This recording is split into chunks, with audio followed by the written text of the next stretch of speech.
प्रश्नोत्तर सत्संग माध्यम से आज का प्रश्न आया है। सुषमा प्रधान, ब्रह्मगिरी ओडिशा। उनका प्रश्न है कि महाराज, भौतिक और आध्यात्मिक दोनों का जो है में क्या अंतर है, उसका भेद बताइए। बहुत सुंदर गहरा प्रश्न है ये। देखो जी, भौतिक चीज उसको कहते हैं जो कुछ दिन रह करके समाप्त हो जाता है। इसको नाशवान कहा गया शास्त्र पुराण में। जो सब दिन नहीं रहेगा, कुछ दिन के बाद जो है समाप्त हो जाएगा। जैसे आपके पास रूप है, ये रूप सब दिन नहीं रहेगा, कुछ दिन बाद खत्म हो जाएगा। ये शरीर आपका 50-60 साल या 80 साल 90 साल रहेगा, उसके बाद खत्म हो जाएगा। आपके पास जो है जो भी कपड़ा लता धन संपत्ति जो है वो सब दिन ऐसे रहेगा, कोई गारंटी नहीं है, वो नाश हो जाएगा।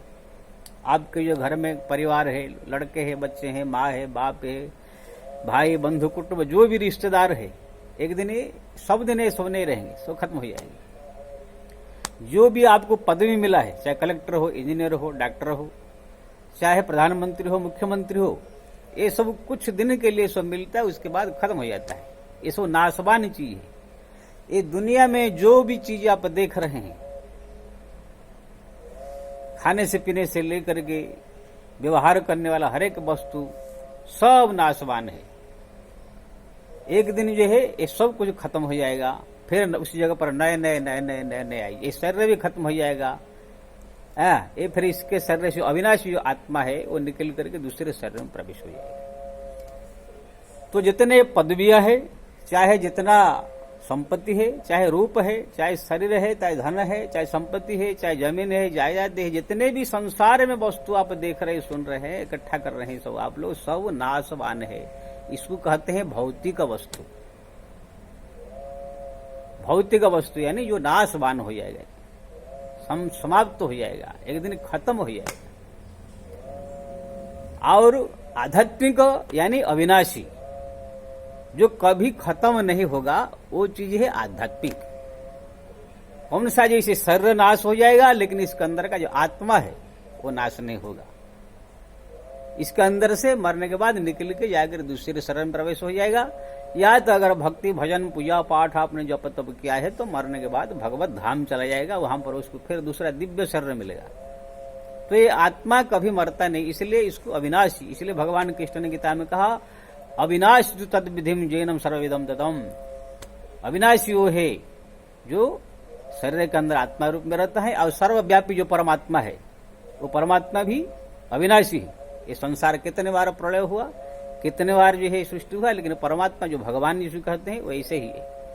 तो अविनाशी जो है भगवान है, और इसके अंदर रहने वाला आत्मा अभी अविनाशी, क्योंकि ना ये आत्मा परमात्मा का ही एक अंश है। भगवान कहते हैं, मम मांसो जीव लुहुत जीव लोक सनातन, मेरा ही अंश है जीव रूप में इस शरीर में प्रवेश किया हुआ है। और तो आप प्रत्यक्ष रूप में आप देखते हैं, शरीर जो है मर जाता है, आत्मा निकल जाता है। तो ये शरीर भी, शरीर के अंदर रहने वाला आत्मा अविनाशी है, और परमात्मा जो भगवान है अविनाशी है। और इसी परमात्मा को जो प्राप्त करने के लिए जो कोशिश की जाती है, वो कोशिश से भी अविनाशी है। जैसे कोई आदमी कलेक्टर बनना चाहता है तो कलेक्टर का एक रिटायर्ड समय होता है, कलेक्टर खत्म हो जाएगा। लेकिन कोई भक्त बनना चाहता है, संत बनना चाहता है, तो उनका भक्ति सब दिन के लिए अविनाशी होगा। कोई अगर संत बन गया, भगवान का भक्त बन गया, भगवान का दर्शन कर ले, तो इसका कोई ऐसे लिमिट नहीं है कि 15 साल तक भक्त होगा, कि 50 साल उम्र तक भक्त होगा, उसके बाद रिटायर्ड हो जाएगा, ऐसा नहीं है।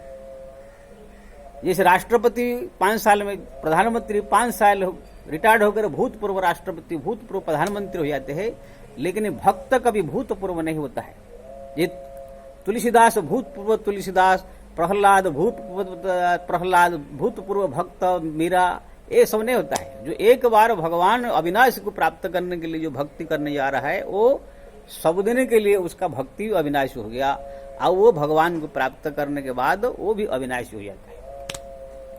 तो इसी संसार में दो ही चीज अविनाशी, दो तीन चीज अविनाशी है। एक तो आत्मा जो अविनाशी है, दूसरे परमात्मा जो भगवान है वो अविनाशी है।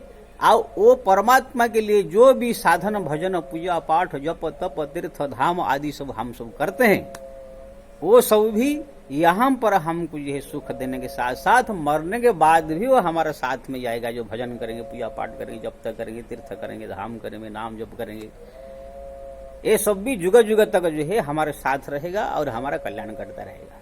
लेकिन जो आप रुपया पैसा धन दौलत मान प्रतिष्ठा जितने भी इकट्ठा किए हैं, ये शरीर जब तक है तब तक जो है आपके काम आएगा। उसके बाद शरीर खत्म होते ही आप जाकर कहाँ कुत्ता बिल्ली गधा भैंस गाय कुछ बन जाएंगे, वहां पर ये सब कुछ काम में नहीं आएगा। वो आपके लिए ये कोई काम के नहीं रह जाएगा। यहाँ पर बड़े बड़े राजा लोग, यहाँ पर उनका राज्य चल रहा है, लेकिन मरने के बाद जाकर के कोई हिरण बन गया। हमारे भागवत में कहानी आता है, राजा के भरत थे, वो जो है यहाँ पर उनका राजा बनने के बाद पुत्र को राजगद्दी दे करके फिर वन में जा करके जो है चले गए। लेकिन यहाँ पर उनका राज्य चल रहा है, लेकिन किसी कारणवश वो हिरण योनि में जन्म हो गई जाएगी दूसरे जन्म में। इधर हिरण बन के भटक रहे हैं और उनके नाम से अपने राज्य में जो है उनका नाम डंका बज रहा है, भरत महाराज। लेकिन वो हिरण बन के घूम रहे हैं, वहां पर कोई घास भी नहीं मिल रहा है। अब अगर कोई भेड़िया या कोई शेर उठा कर उसको खा गया।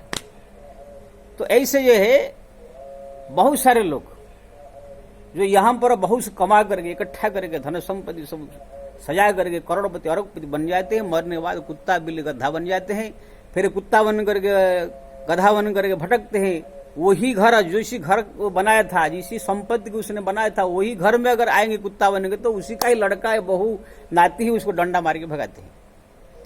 एक बार ये लाहौर के बाजार में हमारे नानक संत नानक जी त्रिकालदर्शी थे, वो जा रहे थे, उनके साथ में एक चला था मर्दाना।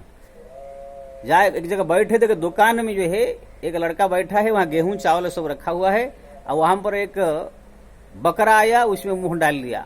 तो तुरंत एक कान पट्टी में दिया उसी बकरा के, उसके मुंह खोल के उसको गेहूं निकाल लिया। तो नानक जी हंसे। मर्दाना शिष्य ने कहा क्यों हंसे? ना, ये जो बकरा है ये दुकानदार का वो बाप है, पहले इसका वो बाप था, ये दुकान घर द्वार सब कुछ इसने बनाया, लेकिन कोई दान पुण्य भक्ति भजन कुछ नहीं किया, कोई धर्म नहीं किया, इसलिए बकरा बन गया। अब सब कुछ उसका है, लेकिन बकरा बन करके आकर के एक मुट्ठा गेहूं खा रहा है तो भी उसको मार पड़ रहा है। कितना दुनिया मूर्ख है, जानते सब छोड़ के जाना है, फिर भी कुछ अपने आगे के लिए कर नहीं रहे। तो कहने का मतलब ये जी, ये संसार में जो चीज यहाँ पर समाप्त हो जाती है, छोड़ के जाना है, सब भौतिक अविनाशी कहते हैं, जो हमारे साथ में जाएगा। भजन भक्ति पूजा पाठ दान धर्म पुण्य आदि आदि साधना, ये सब अविनाशी है। और जो परमात्मा है वो अविनाशी है। हमारे शरीर में आत्मा है वो अविनाशी है, और उसको आध्यात्मिक कहते हैं। उसको आप आध्यात्म भी कह सकते हैं, अविनाशी भी कह सकते हैं, जो भी कह सकते हैं।